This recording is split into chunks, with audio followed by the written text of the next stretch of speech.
మాధురి, ఈరోజు మన సబ్స్క్రైబర్స్ అందరికీ పేట మసాలా, పెరుగు మసాలా చూపిద్దామా? అలాగే అండి. ఎప్పటినుంచో మన పేట స్పెషల్ పెరుగు మసాలాని, అలాగే ఉల్లి మిక్చర్ మసాలాని చూపిద్దాము అనుకుంటానే ఉన్నాను. ఇవాళ కరెక్ట్ టైం వచ్చింది. ఈ వీడియో చూస్తే మీరు మా ఊరొచ్చి మరీ తినాలి అనుకుంటారు. అంత బాగుంటుంది తెలుసా అండి. ఒక్కొక్క ఊర్లో ఒక్కొక్క స్పెషల్ ఉంటుంది కదా. మీ ఊర్లో ఏది స్పెషలో చెప్పండి. ఈ మసాలా చేసుకోవటం కూడా చాలా ఈజీ, చిటికలో చేసుకోవచ్చు. బాండి నిండుగా నూనె పోసుకోండి. నూనె వేడయ్యాక దీంట్లోకి మొక్కజొన్న కార్న్ఫ్లెక్స్ ఉంటాయండి.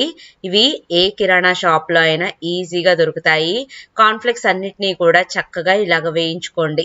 ఇలాగా ఒక్కొక్క బ్యాచ్ వేయించుకోండి. ఇక్కడ నేనేం చేస్తున్నానంటే ఒకేసారి నేను ఒక 100 గ్రాముల నుంచి 150 గ్రాముల వరకు కార్న్ఫ్లెక్స్ని వేయించేస్తున్నాను. ఎందుకంటే ఎప్పుడు కావాలంటే అప్పుడు మనం ఈ మసాలాని ప్రిపేర్ చేసుకునే విధంగా నేను ఒక డబ్బాలో స్టోర్ చేసుకుంటాను.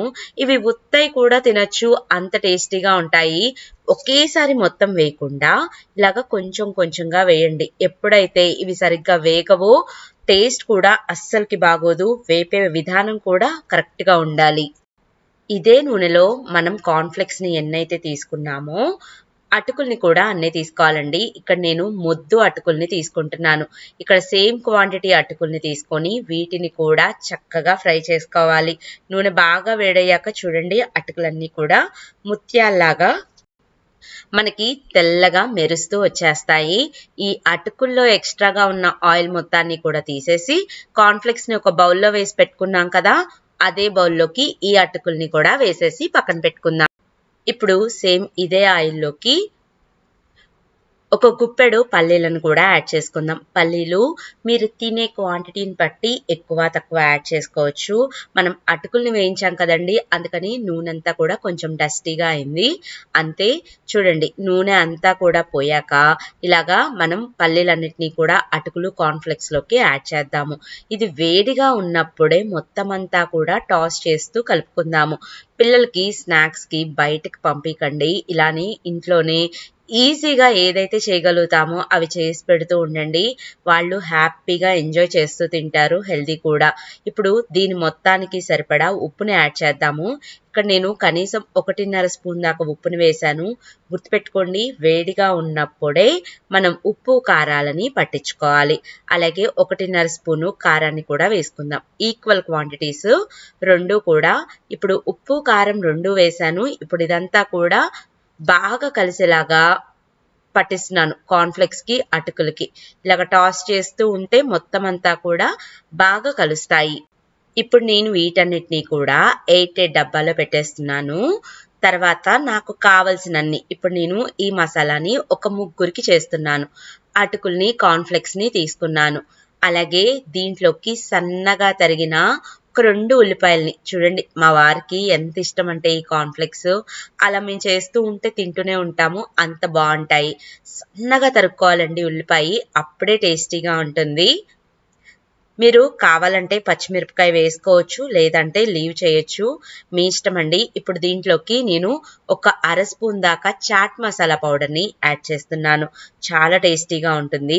ఉప్పు కారం ఆల్రెడీ యాడ్ చేశాం కాబట్టి మీరు కావాలంటే స్పైసీగా తినాలి అంటే యాడ్ చేసుకోండి, లేకపోతే లీవ్ చేయండి. అలాగే వేయించి పొట్టు తీసిన పల్లీలు, నేను వీటిని ఒక గుప్పెడు వేస్తున్నాను. అక్కడక్కడ తగులుతూ ఉంటే టేస్టీగా ఉంటుంది కదా. అలాగే మనం ఇంట్లోనే తయారు చేసిన కారం బూందీ ఒక గుప్పెడు వేస్తున్నాను. ఈ వీడియో కావాలంటే నేను ఎండ్ థంబ్‌లైన్‌లో ఇస్తాను. అలాగే కింద లింక్ కూడా ఇస్తాను. చాలా ఈజీగా చేసుకోవచ్చు బూందీ కూడా, చూసి ట్రై చేయండి. అలాగే దీంట్లోకి ఒక చెక్క నిమ్మకాయని పిండండి. మీరు నిమ్మకాయ ఎక్కువ తినేటట్లయితే ఇంకో చెక్క కూడా పిండుకోండి. నేనైతే 2 చెక్కలు పిండుతాను. చివరిగా సన్నగా తరిగిన కొత్తిమీర ఆకును వేసి ఇదంతా కూడా చేత్తోనే ఇలాగ నలుపుతూ కలపాలి. మీలో ఎంతమందికి నోరూరుతుందో చెప్పండి. నాకైతే చూస్తుంటేనే నోరూరుతుంది. ఎంతైతే చేత్తో బాగా కలుపుతామో అంత టేస్టీగా ఉంటుంది. మా ఊర్లో ఒక మసాలా బండి ఎక్కడో చెప్తాను చూడండి. ఆ మసాలా బండిలో అయితే చాలా టేస్టీగా ఉంటుంది ఈ పెరుగు మసాలా. నేనైతే 10 రోజులకు ఒకసారి నేను చేసుకున్నా కానీ అక్కడికి వెళ్ళి మరీ తింటాను, అంత బాగుంటుంది. ఈ పెరుగు మసాలాని ఎలా చేసుకోవాలో చూపిస్తాను. ఇదంతా కూడా మనం న్యూస్ పేపర్లో పెడితే నానిపోతూ ఉంటుంది కదా, మనకి బండి మీద ఫీలింగ్ రావటానికి ఇక్కడ నేను ఆడియోకోబేక్ ఫుడ్ పేపర్ని తీసుకుంటున్నాను. ఇదైతే మనకి కెమికల్ ఫ్రీ, న్యూస్ పేపర్స్ అస్సలు వాడకూడదండి. ఇలాగా మనం పొట్లాలు కట్టుకోవటానికి కానీ అన్నిటికీ యూజ్ చేసుకోవచ్చు. ఆయిల్ అనేది బయటికి రాకుండా ఉంటుంది, చాలా టేస్టీగా ఉంటుంది. మనకి ఆ ఫీలింగ్ రావటానికి నేను ఇలాగ పొట్లంలో కూడా కట్టాను. ఇలాగ ఉల్లి మిక్చర్ లాగా తినొచ్చు. అలాగే మనం ఇలాగా ఒక ప్లేట్లోకి ఈ మనం ఫుడ్ పేపర్ని పెట్టేసుకొని ఇలాగా మసాలా మొత్తాన్ని కూడా రౌండ్గా సెట్ చేసుకోండి. ఇప్పుడు దీంట్లోకి మనం ఫ్రెష్ పెరుగుని చక్కగా ఒక్కసారి ఇలా బీట్ చేయండి. ఈ మసాలా మీద పైన వేయండి ఈ పెరుగు మొత్తానికి కూడా. పెరుగు పుల్లగా ఉండకూడదు, తీయగానే ఉండాలి. ఈ పాయింట్ మాత్రం మీరు ఖచ్చితంగా గుర్తుపెట్టుకోండి. ఒక స్పూన్ని తీసుకొని చక్కగా పెరుగంతా కూడా స్ప్రెడ్ అయ్యేలాగా చూసుకోండి. తర్వాత దీని మీదకి లైట్గా కారము, అలాగే లైట్గా చాట్ మసాలా పౌడరు, అలాగే కొంచెం కొత్తిమీర ఆకుని చల్లిస్తే సూపర్ ఉంటుందండి. అలా పెరుగుతో పాటు ఉల్లి మిక్చర్ మసాలాని తింటూ ఉంటే అద్భుతంగా ఉంటుంది. మీకు 2 విధానాల్లో ఏది నచ్చితే అది చేసుకోండి. మా వారు చూపిమన్నారు, నేను చూపించేశాను. అన్నట్టు లైక్ చేయండి, షేర్ చేయటం, మన ఛానల్ని సబ్స్క్రైబ్ చేయటం మాత్రం అస్సలకి మర్చిపోకండి. Thank you for watching my videos. Bye bye.